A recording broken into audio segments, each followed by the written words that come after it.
They came after me over the smell of bread. Let that sink in for a moment. A few weeks back, I received a letter from my HOA claiming I owed more than $350,000 for odor pollution and a list of other accusations. At first, I thought it had to be some bizarre mistake or maybe a bad joke, but the harder I pushed back, the stranger things became. Neighbors who used to wave stopped acknowledging me. Strange cars I'd never seen before began slowly cruising my street. One night, someone even left a shattered loaf of bread on my doorstep.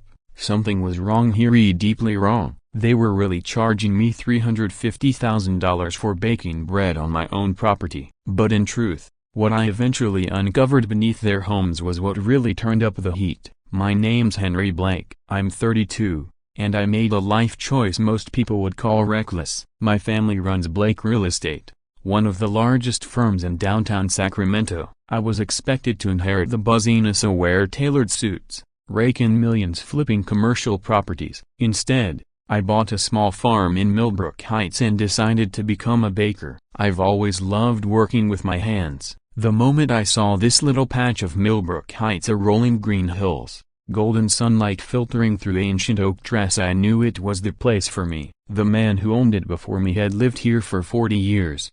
When he handed me the keys, eyes glistening, he said he was glad someone young would breathe life back into the place. I spent half a year restoring the farmhouse and transforming the back barn into a licensed commercial kitchen. Permits, inspections, health department approvals, I did everything by the book. Most neighbors seemed happy about it. One of my first customers was Annie Henderson, a kind-hearted woman in her 70s who lived next door. Every Tuesday, she'd stop by for a dozen croissants for her grandkids. We'd sit on my porch, sip coffee, and talk about everything from her late husband's garden to my dreams for expanding the bakery. She'd lived here 3 decades and knew every name, face, and rumor in the neighborhood. Then there was Stella Crane, mid-50s, silver hair pulled so tightly into a bun it looked like it could snap glass. Always carried an expensive Parker pen like it was a ceremonial staff. Stella was the HOA presidenta and, as I'd heard, a former CFO for a real estate company that went bankrupt about 5 years ago.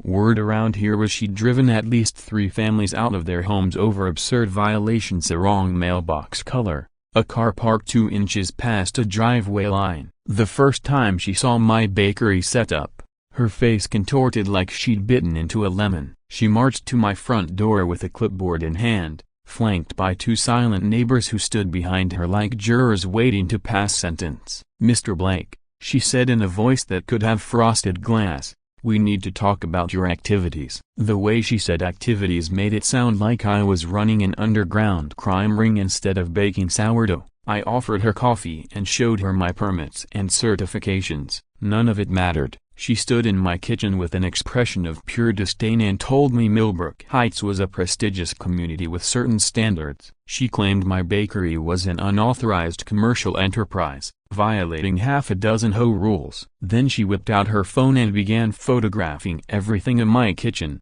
my permits on the wall, even my ovens through the window. Here's what bothered me most. Before buying this place, I read every single page of the HOA agreement. Nothing prohibited a properly licensed home-based business. I even pointed out the exact clauses, but she just gave me a cold smile and said, "We'll see about that, won't we?" 2 weeks later, the letter arrived. $350,000 in fines for commercial odor pollution, use of inappropriate vehicles, and unauthorized home business operations. The paper crumpled under my grip as I read my name. No mistake.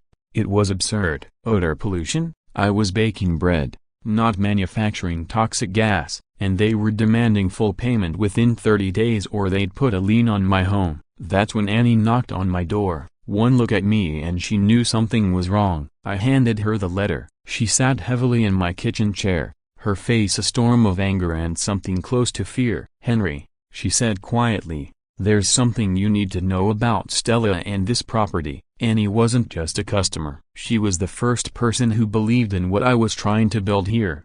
Then she told me something that made my stomach drop. 3 years ago, she lost her late husband's woodworking shop to HOA fines. Stella claimed his tools violated noise ordinances. To pay the penalties, Annie and her family had to sell part of their land, That story alone made it impossible for me to walk away. Then Annie told me that before I bought this place, Stella had made 10 separate offers to the previous owner, each one more aggressive than the last. He'd refused every time, saying she gave him the creeps. "But here's what worries me," Annie whispered, leaning in. "After every rejection, another neighbor got hit with violations." It was becoming clearer this wasn't about preserving the neighborhood's character. This was about control, intimidation, and something personal. I spread the documents across my kitchen table, comparing the survey attached to the fine with the original one from when I bought the house. The property lines didn't match, and not even close. Maybe I should have hired a lawyer and walked away. But I've never been good at backing down from bullies. And when Annie pointed to the exact spot where my bread smoker stood,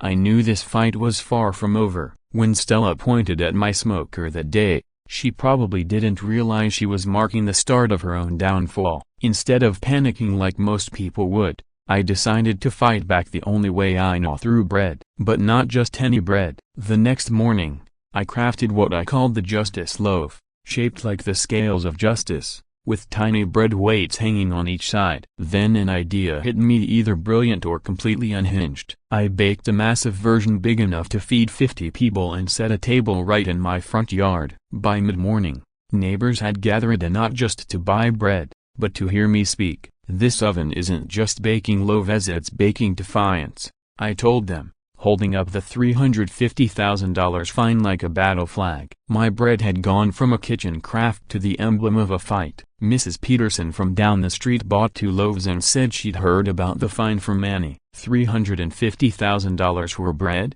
She muttered, shaking her head. "That's more than most houses here are worth." Then she leaned closer and whispered something that chilled me. The HOA had warned her that if she kept buying from me, she'd be fined too. That's when I realized that it wasn't just me under attack. The whole neighborhood was being monitored, manipulated, and intimidated. I spread my documents across the table like a general laying out a war map, comparing the survey attached to Stella's fine with the one for my purchase. The two properties didn't even look related. The measurements weren't just different, they'd been deliberately altered. Someone had tampered with these records, and not subtly. 2 feet might not sound like much, but in real estate, 2 feet can turn legal construction into a violation worth hundreds of thousands. Using a magnifying glass, I spotted pixelation along the boundary lines, little signs of digital editing. Then, holding the paper to the light, I saw faint layers of text deleted and replaced. These weren't original documents. Someone had forged them, and they'd done it recently. This wasn't about overzealous HOA rules anymore. This was about calculated fraud, and I was starting to picture exactly whose hands were on the pen. Part of me wanted to quit and lawyer up, but I kept seeing Annie's face and hearing Stella's voice dripping with contempt. Something inside me refused to back down. I started driving around the neighborhood, really looking at property lines for the first time. Stella's place was a sprawling colonial on a corner lot of perfect landscaping, easily worth $2 million. But sitting in my truck, staring at her back fence, I noticed something off. It seemed to creep over onto my land. That night, I called Jake, an old college friend who worked as a county surveyor. I kept the conversation vague, asking about red flags and property disputes. He told me forged surveys were more common than people realized, especially in high-value neighborhoods where inches could be worth thousands. His advice? Hire a licensed surveyor for a fresh assessment. It would cost a few $1,000s, but compared to a $350,000 fine, it felt like a gamble worth taking. The next morning, I booked Peterson Land Surveying for the following week. They promised preliminary results within 2 days of finishing the fieldwork. While waiting, I made another discovery. I was watering my vegetable patch when I spotted a water line snaking from Stella's property straight across what I believed was my land. It slipped under my fence and connected to the main street supply. I'd never granted permission for that, and I was pretty sure you needed the owner's consent for utility easements. I traced it as far as I could, about 15 feet into what my survey said was Mania before it fed into Stella's irrigation system. Either my property lines were completely wrong, or she'd been using my land for her own utilities without asking. Given the pattern so far, I was betting on the latter, but I needed hard proof evidence that couldn't be shrugged off. That night, sleep was impossible. Annie's story about Stella's obsession with my land kept circling my thoughts. Digging through old mail, I found a typed offer I'd dismissed months earlier and no name, just a suspiciously precise dollar amount and an address I now recognized as the HOA office. What if she didn't just want a bigger yard? What if there was something specific about this land she had to have? At 2 in the morning, I fired up my laptop and began combing through the county's public property records. They had archives stretching back to the 80s. For hours, I flipped through old surveys and ownership changes. Around 4 a.m., I found something that made my blood run cold. A 1990 survey map from right after the neighborhood was first. The 1990 survey I found told a very different story from what the county had on file now. Back then, a large piece of what's currently labeled as Stella's property had been marked as part of my lot. Either I was losing my grip from lack of sleep, or someone had been hard at work rewriting the past. I started to second-guess myself. Maybe I'd misunderstood property law. To be sure, I called a former co-worker who knew deeds inside and out. She confirmed something unsettling. The deed signature tied to my lot had never been digitized. That meant someone had handled the original paper copy. But who? Finding a surveyor proved harder than I expected. The first 3 I called either ignored my messages or suddenly became unavailable the moment they heard my address. It felt like trying to swim upstream in a river someone else was deliberately stirring against me. Finally, I connected with Carol Peterson, a no-nonsense surveyor with 2 decades of experience and zero patience for games. When she arrived Tuesday morning, she took one look at the documents covering my kitchen table and raised an eyebrow. "These numbers don't match what the county has," she said flatly. "Looks like someone's been creative with the math." My stomach sank. Within an hour, she had her laser equipment set up and was pacing the perimeter of my land. By noon, she had findings that turned my whole situation upside down. "Mr. Blake," she said, showing me her tablet, "according to official records and my measurements, Stella Crane's house is sitting 3 feet, 2 inches onto your property." The overlay on her screen made my jaw tighten. The corner of Stella's mansion, her side patio, and half of her 3-car garage, all of it stood on my land. That was roughly 800 square feet, in a neighborhood where every square foot was worth over $1,000. Then Carol pulled the building permits. 6 years ago, the original plans showed Stella's house positioned entirely on her own lot, but the final inspection recorded it in its current location 3 feet over the line. "This isn't an oversight,"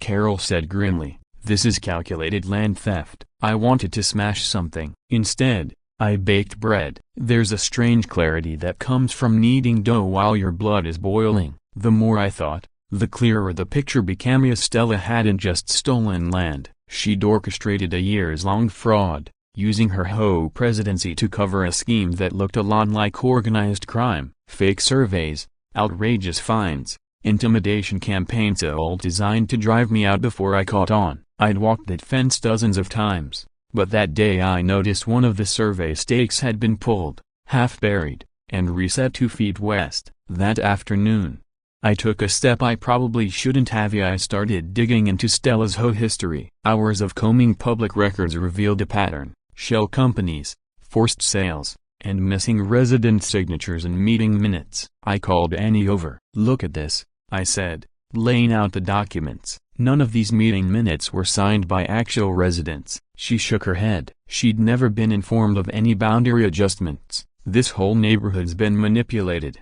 I told her quietly. "We've all been living inside a lie."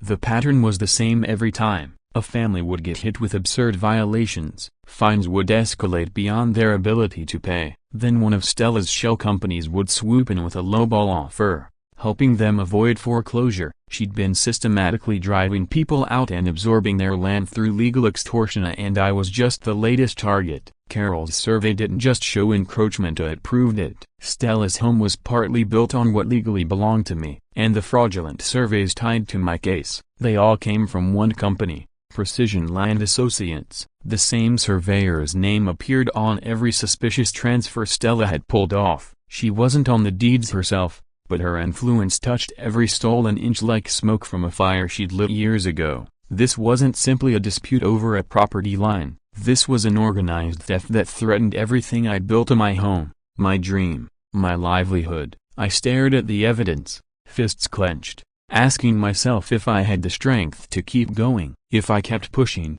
I might lose everything. But if I walked away, I'd have nothing anyway. That evening, I sat in my kitchen with Carol's survey, shell company filings, and fraudulent transfer patterns laid out before me. I had the ammo to bring down Stella's entire operation, but the question was how. The police seemed like the logical first step, but Stella had run this scheme for years without being caught. She had connections, maybe even inside local government. I thought about Annie. I thought about the families forced from their homes. I thought about every neighbor too scared to speak up. This wasn't just my fight anymore. Taking on someone like Stella was like David going up against Goliath, except Goliath had lawyers, money, and a network of powerful friends. Then I remembered something my grandfather used to tell me when I was learning carpentry. If you want something to last, you start with a solid foundation. That's when I found an old newspaper clipping from the 1970s. The headline read, "Local survey finds no commercial oil deposits." I nearly dismissed it, but something about the date made me pause. Stella's empire of deceit rested entirely on falsified records and forged paperwork. If I could expose that core deception, the whole operation might crumble under its own weight.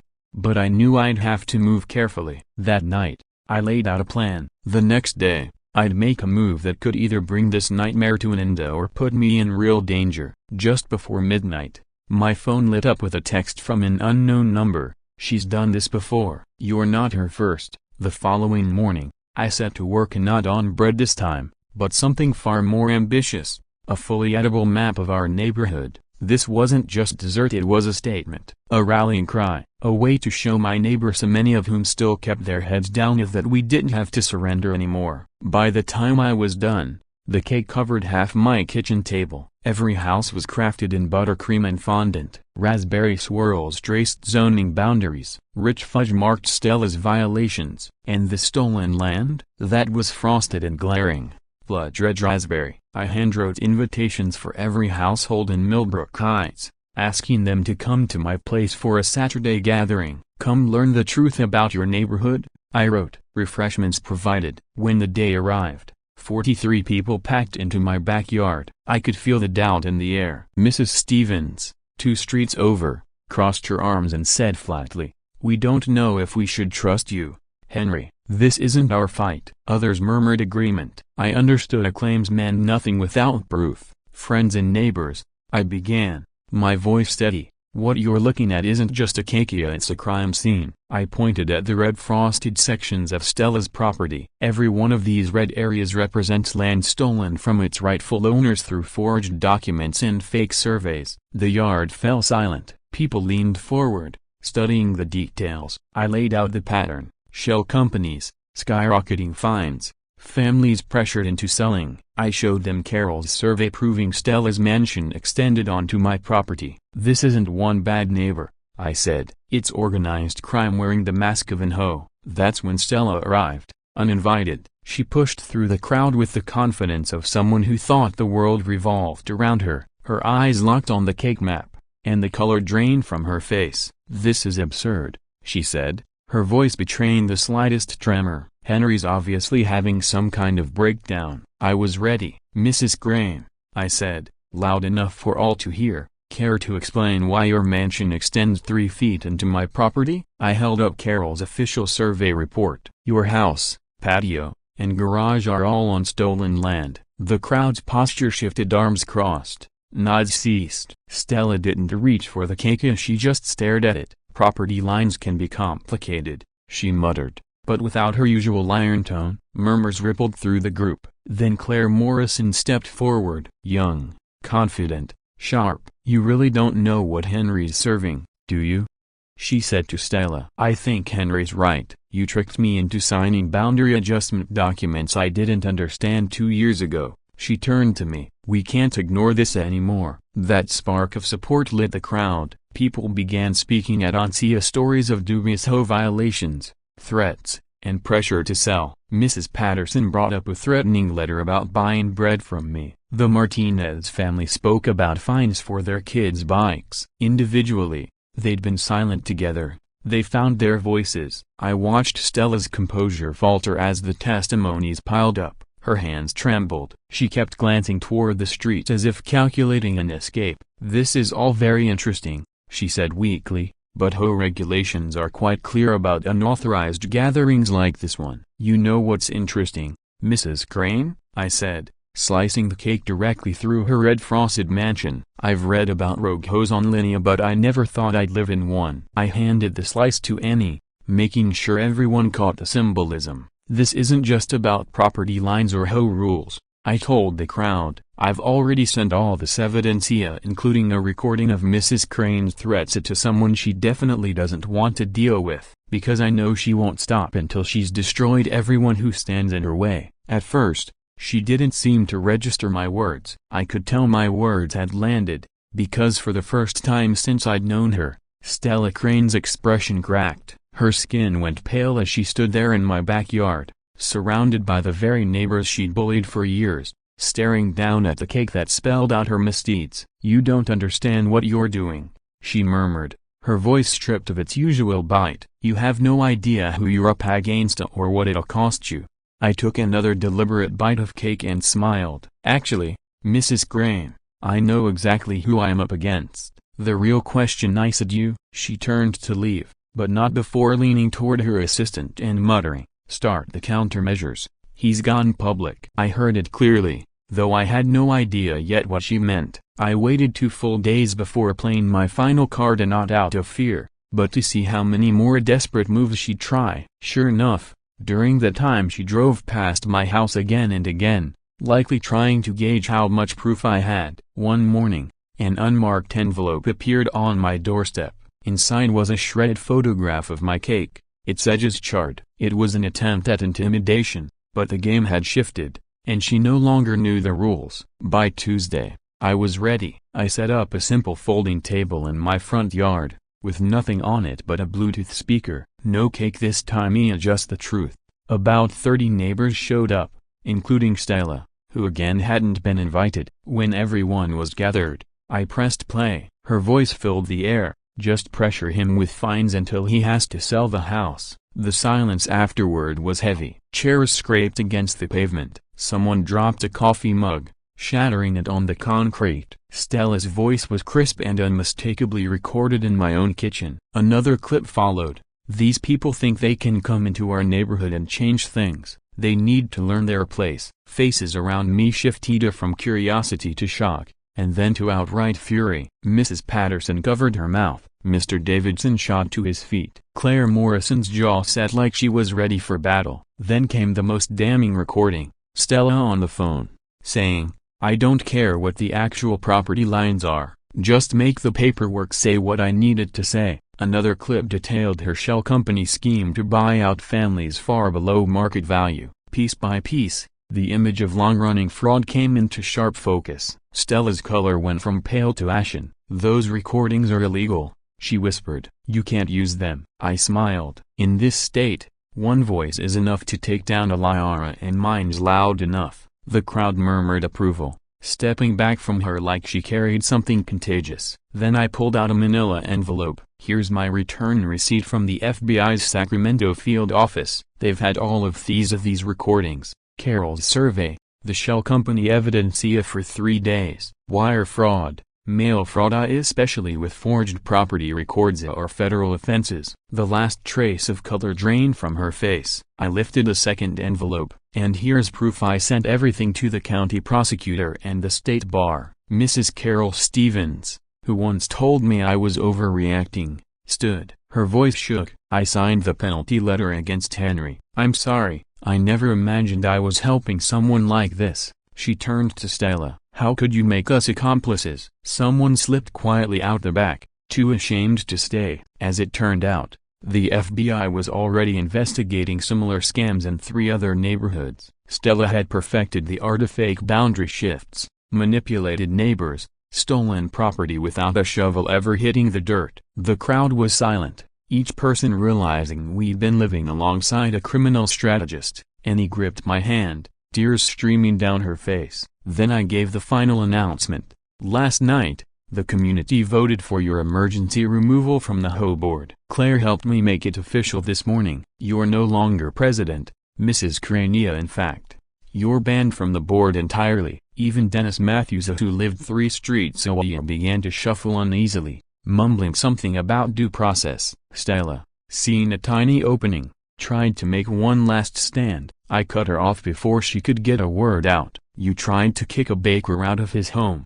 I said. What you didn't realize is that my oven doubles as a furnace. A few people chuckled, but the humor didn't soften the blow. Everyone could see she was finished. The woman who had spent years intimidating our neighborhood was now standing in my front yard, stripped of her power, her reputation in tatters, and no escape route left. Actually, Mrs. Crane, I went on, I think this is exactly over. The only question is whether you're walking away now or waiting for the FBI to escort you. She chose the former. The walk might be too generous a word. She stumbled, pale and trembling, toward her car and drove off. I had the feeling it would be her last drive through our neighborhood. The crowd lingered for nearly an hour afterward, swapping stories of her bullying accounts that had been bottled up for years out of fear. It felt like someone had opened a window in a room we'd all been suffocating in. What none of us knew at the time was that Stella's real nightmare was only beginning. The FBI didn't waste a second once they had my evidence. Within a week, her bank accounts were frozen, files from Precision Land Associates were in federal custody, and parallel investigations had begun in other communities. My case, it turned out, was far from unique. Stella had been perfecting this scam for years. I was simply the first to fight her all the way. A federal agent even called to thank me for cooperating. Then he said something that sent a chill down my spine. She's torching the field behind her, and you're still standing on it. From there, the legal gears turned quickly. Within 2 months, Stella was hit with federal charges of wire fraud, mail fraud, and conspiracy, on top of county charges for forgery and theft by deception. The state bar suspended her license while the criminal case moved forward. The real shock came when investigators uncovered a decade-long trail of similar schemes in at least 3 other neighborhoods. Each time she refined her methods, made the lies cleaner, and stole more from unsuspecting families.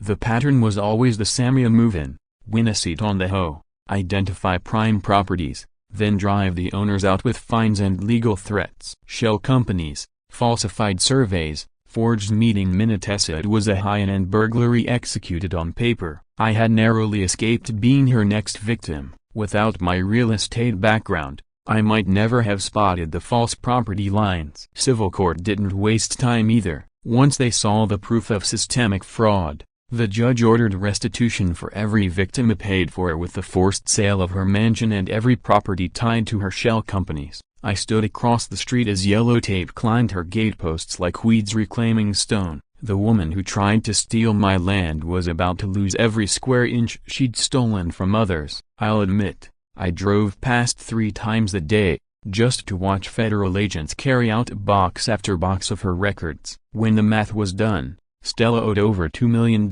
in stolen property value, plus $500,000 in punitive damages, because she'd blown most of her spoils on cars, art, jewelry, and even a hidden Tahoe vacation home. The court ordered the liquidation of everything. Her empire wasn't built on land, it was built on lies, and now it was coming down, brick by stolen brick. My restitution share was larger than I dared hope. $1,250,000 for the stolen land, plus $50,000 in damages from the HOA's insurance. The $350,000 fine that had started this whole ordeal, gone without a trace. But the real victory was the vindication. Neighbors who once whispered behind curtains now spoke with open outrage. Annie cried when I told her the news. "Your grandfather would be so proud," she said. "He always told me fight for what's right, even when it's hard." Claire Morrison, the young attorney who'd taken a stand during our gathering, became the glue holding the other victims together. She coordinated the civil case,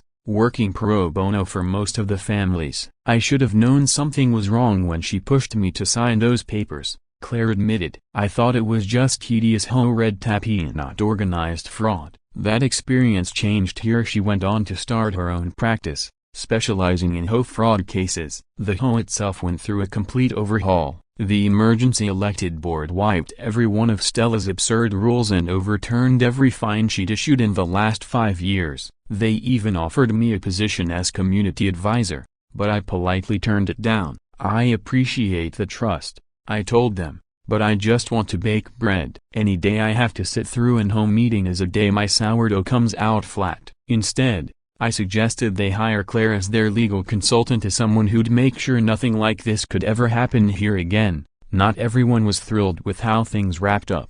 Dennis Matthews began quietly hinting that maybe we'd been too hard on Stella, that perhaps it was all a misunderstanding that could have been settled privately. He even tossed around the idea that the FBI's involvement was government overreach. His comments stirred tension in the neighborhood, a reminder that even when justice is served, people's definitions of it don't always match. Some folks would rather cling to familiar corruption than face the uncomfortable truth of change. That made me realize our fight wasn't completely finished. One of the most satisfying moments came when I walked past Stella's former mansion a few weeks later. Moving trucks were parked out front, workers hauling out furniture in complete silence. Yellow tape sealed every doorway. The place that had once been her fortress of stolen influence was now just a hollow shell. I only needed to see that once in my life. The court sold it to the Johnson family, parents with 3 kids who had been house hunting here for 2 years but couldn't keep up with the bloated prices Stella had helped create. They got it for about 60% of market value, and the first thing they did was rip down that illegal fence. There's something I haven't told many people. During the ugliest stretch of the legal battle, I didn't bake a single loaf for 3 weeks. My oven sat cold and empty. That's when I realized that standing up for justice isn't just about courage that chips away at you, piece by piece. The fight had cost me something I loved, even if only temporarily. But when I finally turned the oven back on and pulled out my first sourdough after it was all over, it was the best bread I'd ever tasted. Maybe because it was made with hands that were truly free again. I used part of my restitution money to grow the bakery. I hired 2 local teens as apprentices and invested in professional equipment that tripled my output. But the biggest win wasn't financial, it was personal. I wasn't just the guy who stood up to the HOA anymore. I've become proof that an ordinary person could challenge corruption and come out on top. Neighbors started coming to me for advice on other local issues. I'd accidentally become a kind of community leader, not the sit-in meetings type, but the guy who shows up with a warm loaf when someone's in trouble. The criminal trial was set for 6 months later, but rumors were already circulating about a plea bargain. With the threat of federal prison hanging over her and millions in civil judgments, Stella didn't have much choice but to work with prosecutors. Word was she was spilling secrets about shady practices in other HOAs, helping investigators unravel similar scams across the state. Cooperation might shave some time off her sentence, but prison was inevitable. The FBI contacted me again, not only to thank me but to formally request my witness statement for their larger investigation. This was no longer just about one neighborhood, it had turned into a statewide operation. 6 months after the nightmare began, I was prepping for the grand reopening of Justice Bakery when a B2 Honda Civic pulled into my driveway. Out stepped a man in his 60s, holding a bottle of Vermont maple syrup. "Figured your cakes could use something sticky,"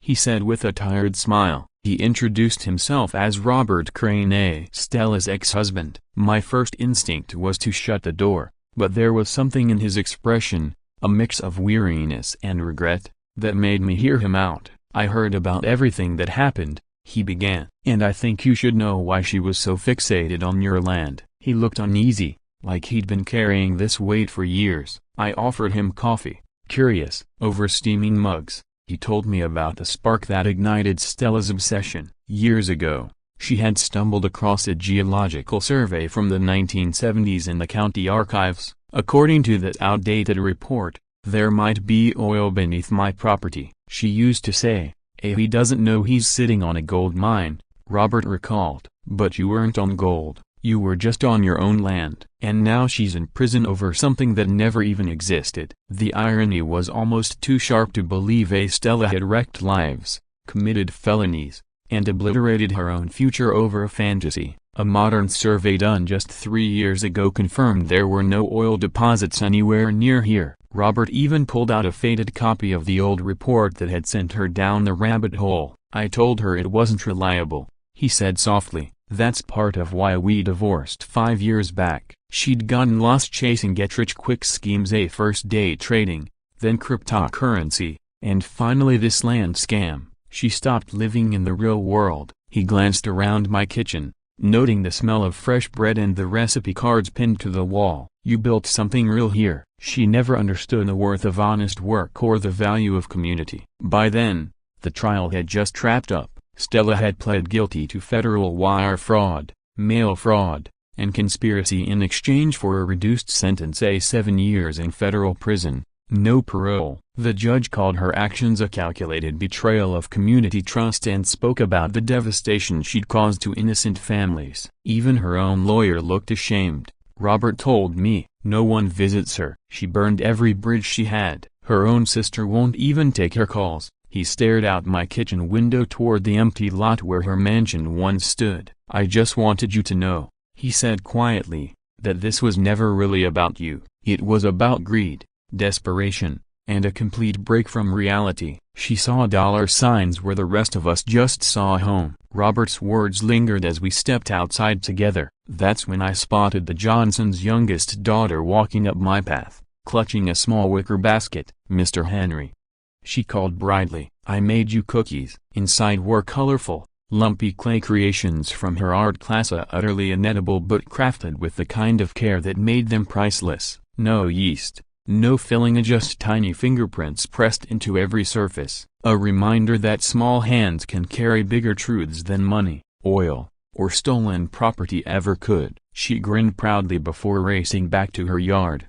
where her parents were putting up a swing set in the space Stella's illegal fence used to dominate. Watching the yard transform from a monument to greed into a place for children's laughter felt like the real closing chapter. Robert's eyes softened as he watched her run across the grass. "That's what Stella never got," he said quietly. "Some things are worth more than any survey or property scheme could promise." That evening, I stood behind the counter at Justice Bakery, taking in the scene. Neighbors chatting over fresh bread, kids playing in the community garden where Stella's oversized garage once loomed, Annie teaching a group of mothers her grandmother's apple turnover recipe. The air felt lighter, stranger, full of people who actually looked out for each other. Now, each morning, I watch kids plant seeds where Stella's lies used to grow, of flour, soil, sweat, and laughter blending into something that nourishes more than stomachs. I used to think justice was the work of lawyers, judges, and politicians. Now I know it can start right in your own yard, with nothing more than refusing to be pushed around. She saw dollar signs in every blade of grass. I saw a place where children could fall, get back up, and try again. The new sign above my bakery reads, "Justice Bakery. Every loaf tells a story, and every story ends with neighbors helping neighbors." I once thought justice only belonged in courtrooms. Turns out, it can rise in ovens, too, folded into dough, baked until golden, and shared with someone who thought they had no allies. Standing up for what's right doesn't just shield you, it clears the path for the next person to speak out. Looking back, I've learned the difference between fighting and holding your ground. Fighting is noisy. Standing your ground is steady. Unshakably, it means staying rooted even when someone powerful tries to erase you. The host still sends me their newsletters. I keep them framed. They make excellent pie wrapping. Maybe the real lesson is that truth doesn't always arrive with a gavla, it sometimes shows up glazed in butter. I'm off to bake another dozen loaves of justice. See you on the warm side of the oven.